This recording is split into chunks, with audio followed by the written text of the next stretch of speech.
The tension is climbing at Ibrox, and it's not just because of what's happening on the pitch.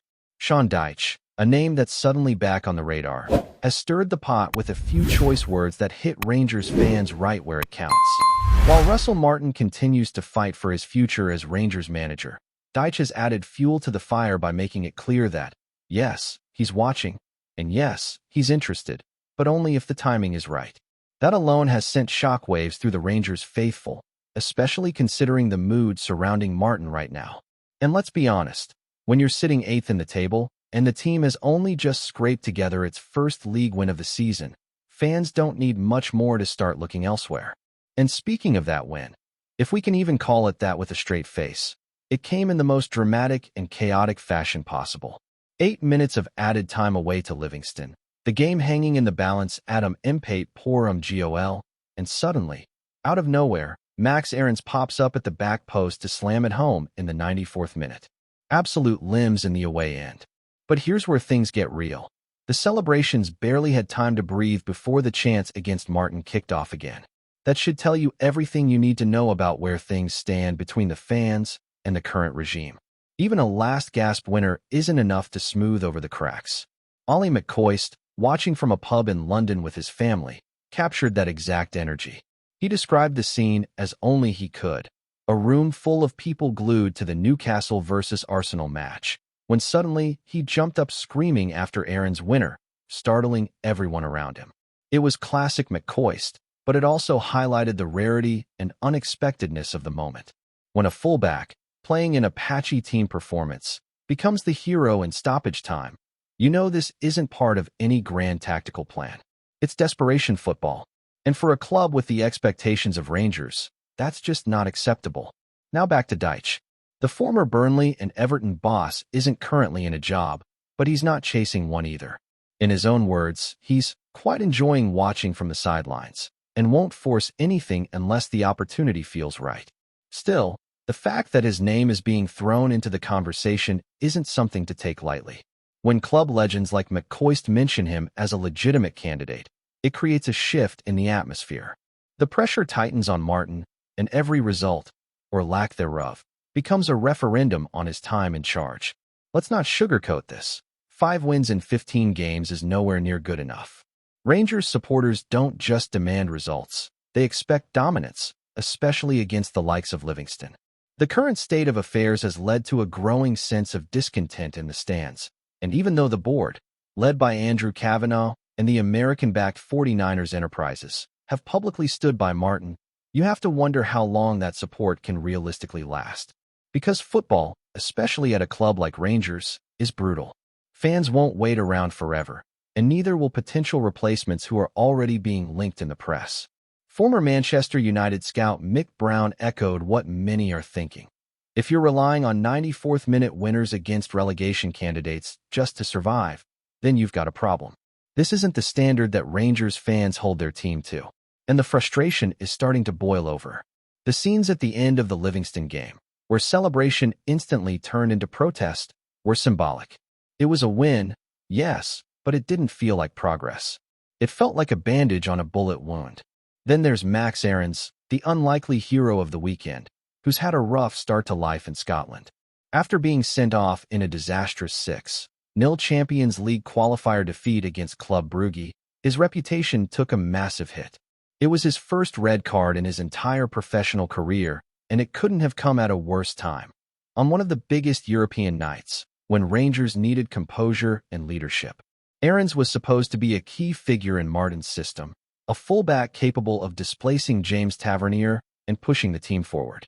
Instead, he ended up being scapegoated early, not helped by the fact that he was played out of position as a left back during the opening weeks of the campaign. But to his credit, Aarons isn't hiding from it. After his stoppage time goal, he spoke openly about how deeply the red card affected him and how determined he was to make things right.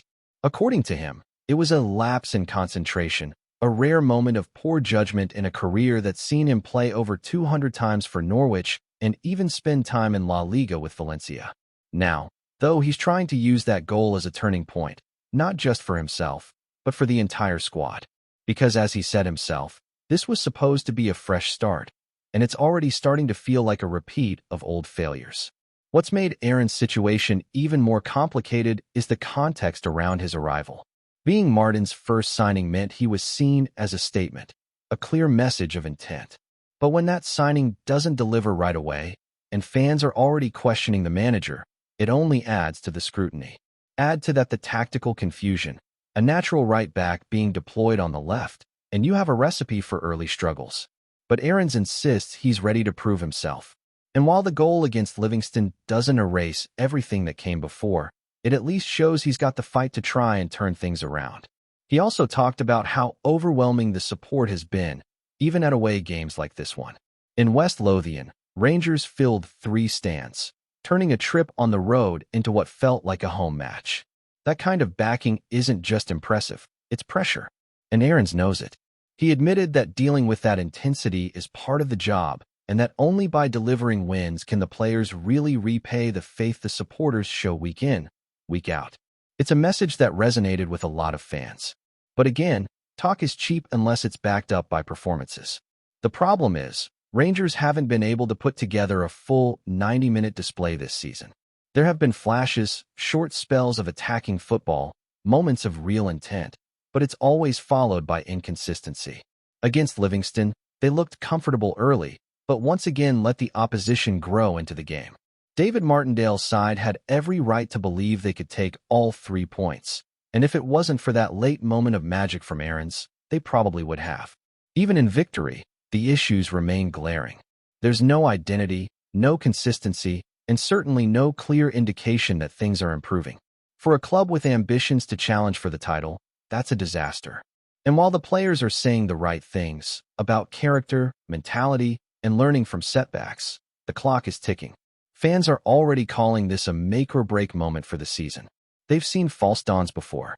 What they want now is proof that this team can deliver under pressure and build something lasting. And that's where things get even more complicated for Russell Martin. Because right now, it doesn't feel like there's a long-term plan in place. It feels like the squad is reacting instead of dictating, scrambling instead of controlling, and just barely holding on when they should be setting the tempo.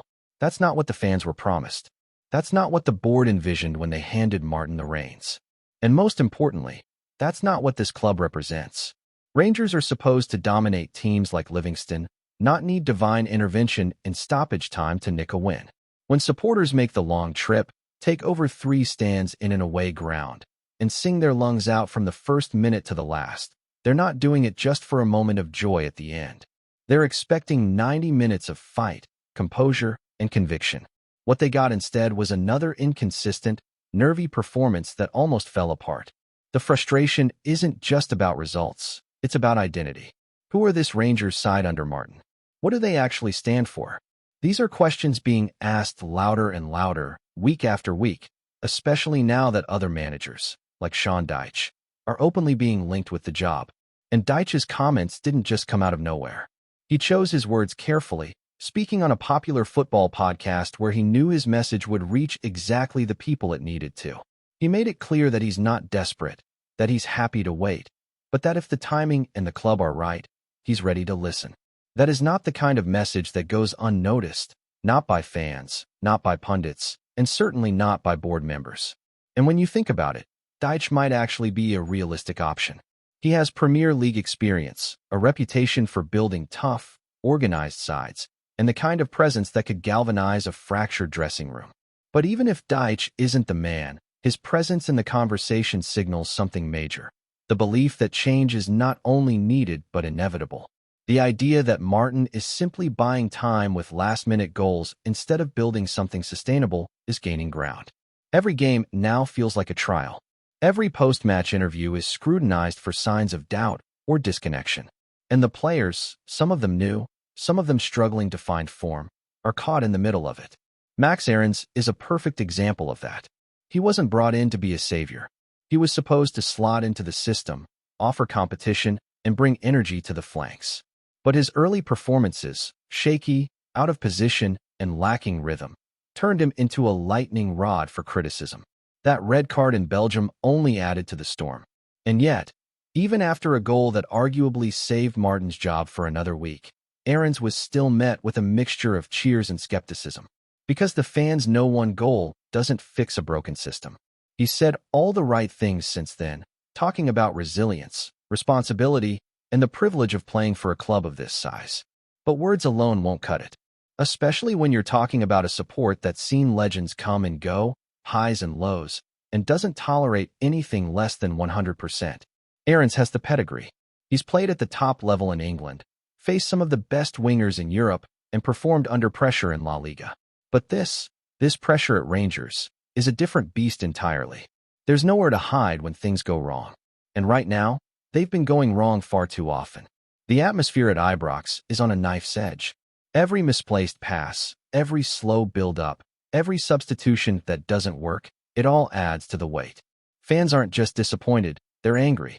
They feel like they're being taken for a ride, asked to believe in a project that's showing no real signs of progress.